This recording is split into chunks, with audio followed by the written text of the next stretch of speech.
Renungan Hari Rabu 28 April 2021. Keselamatan ada pada pilihan yang tepat. Bacaan pertama diambil dari Kisah Para Rasul bab 12 ayat 24 sampai bab 13 ayat 5a. Bacaan Injil dari Injil Yohanes bab 12 ayat 44 sampai 50.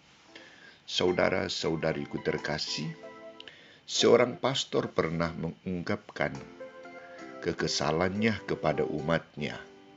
Ia menilai dirinya gagal dalam pembinaan dan pengembangan iman umatnya. Banyak kursus pembinaan dan pendampingan telah dilaksanakan, tetapi umat masih tetap tidak percaya atau malah hidup sesuai dengan keinginannya sendiri. Semua program yang ditawarkan kepada mereka hanya sedikit yang berhasil dijalankan oleh umatnya. Korban perhatian, korban uang, tenaga, waktu, dan lainnya tak ada gunanya sama sekali. Saudara-saudariku terkasih, kisah Injil hari ini, Yesus juga mengungkapkan hal yang sama di hadapan umat yang percaya kepadanya. Ada beberapa fakta yang telah dikerjakan oleh Yesus tetapi tidak diterima dan dipercaya oleh orang-orang Farisi. Yesus tegas menyebutkan bahwa Ia telah mengajarkan dan menanamkan iman, tetapi orang tidak percaya kepadanya. Ia hadir sebagai putra Allah, sebagai utusan Allah yang telah diutus oleh Bapa sendiri, tetapi orang juga tidak menerimanya. Ia hadir sebagai terang yang telah datang ke tengah dunia, tetapi orang juga tidak mau hidup dalam terang itu, tetapi mereka mau hidup dalam kegelapan. Ia hadir sebagai sabda Allah dan telah diwartakan sendiri dan dimaklumkan, tetapi mereka tidak mau menerima sabda itu dan mengamalkannya dalam hidup mereka. Apa hasil yang tercipta bila orang bersikap seperti ini? Dalam kisah Injil itu juga Yesus mengatakan bahwa karunia keselamatan yang dijanjikan Allah dengan perantaraannya tidak dapat terlaksana. Yang akan terjadi adalah karunia hukuman atau penghakiman.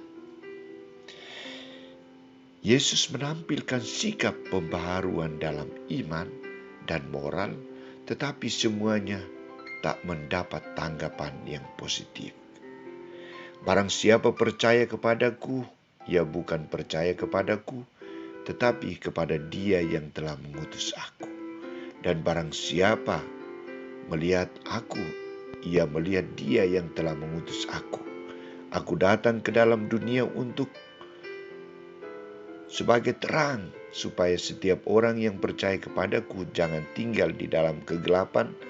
Dan jikalau seorang mendengar perkataanku, tetapi tidak melakukannya, aku tidak menjadi hakimnya, sebab aku datang bukan untuk menghakimi dunia, melainkan untuk menyelamatkannya.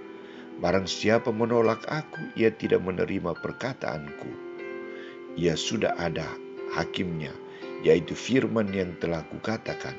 Itulah yang akan menjadi hakimnya pada akhir zaman. Saudara-saudariku terkasih, saat ini gereja juga berhadapan dengan situasi umat yang masih mapan dalam hidup iman, pola tindakan, dan hidup moralnya. Mereka tidak gampang untuk menerima pembaharuan. Fokus yang ditawarkan oleh gereja tentang keselamatan, kebahagiaan, dan pembebasan melalui berbagai macam aksi, tindakan, program tidak dapat berjalan karena orang masih menutup dirinya akan pembaharuan itu. Mengapa bisa terjadi demikian? Jawabannya adalah mereka tidak mau bersatu dengan sumber pembaharu dan pelaku pembaharu itu sendiri, yakni Allah dan Yesus Kristus, yakni Yesus Kristus dan gerejanya. Bagaimana sikap kita? Silahkan menentukan sikap. Keselamatan ada pada pilihanmu yang tepat pada saat ini. Amin.